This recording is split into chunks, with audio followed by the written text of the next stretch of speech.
Chapter 4. Jesus and the Samaritan Woman. Jesus knew the Pharisees had heard that he was baptizing and making more disciples than John. Though Jesus himself didn't baptize them, his disciples did. So he left Judea and returned to Galilee. He had to go through Samaria on the way. Eventually he came to the Samaritan village of Sychar, near the field that Jacob gave to his son Joseph. Jacob's well was there, and Jesus, tired from the long walk, sat wearily beside the well about noontime. Soon a Samaritan woman came to draw water, and Jesus said to her, "Please give me a drink." He was alone at the time because his disciples had gone into the village to buy some food. The woman was surprised, for Jews refused to have anything to do with Samaritans.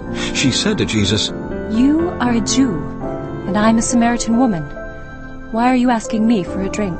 Jesus replied, "If you only knew the gift God has for you, and who you are speaking to, you would ask me, and I would give you living water." "But, sir, you don't have a rope or a bucket," she said. "and this well is very deep.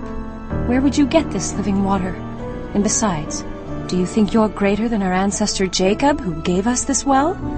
How can you offer better water than he and his sons and his animals enjoyed?" Jesus replied, "Anyone who drinks this water will soon become thirsty again. But those who drink the water I give will never be thirsty again. It becomes a fresh, bubbling spring within them, giving them eternal life." "Please, sir," the woman said, "give me this water. Then I'll never be thirsty again, and I won't have to come here to get water." "Go and get your husband," Jesus told her. "I don't have a husband," the woman replied. Jesus said, "You're right. You don't have a husband, for you have had 5 husbands, and you aren't even married to the man you're living with now. You certainly spoke the truth." "Sir," the woman said, "you must be a prophet. So tell me, why is it that you Jews insist that Jerusalem is the only place of worship, while we Samaritans claim it is here at Mount Gerizim, where our ancestors worshipped?" Jesus replied, "Believe me, dear woman, the time is coming when it will no longer matter whether you worship the Father on this mountain or in Jerusalem. You Samaritans know very little about the one you worship, while we Jews know all about him, for salvation comes through the Jews.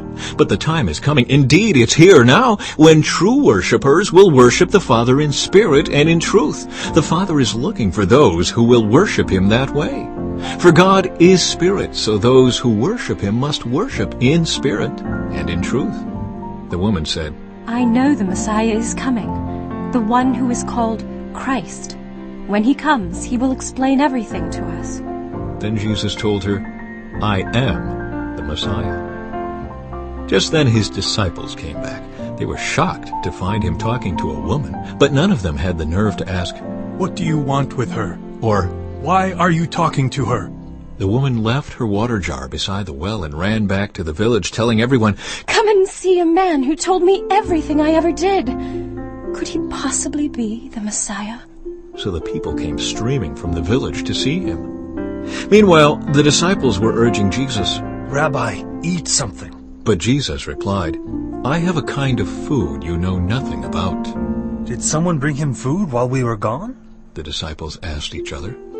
Then Jesus explained, "My nourishment comes from doing the will of God who sent me, and from finishing his work.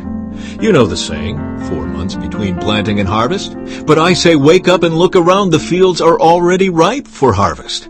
The harvesters are paid good wages, and the fruit they harvest is people brought to eternal life. What joy awaits both the planter and the harvester alike.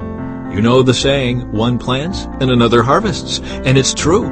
I sent you to harvest where you didn't plant. Others had already done the work. And now you will get to gather the harvest."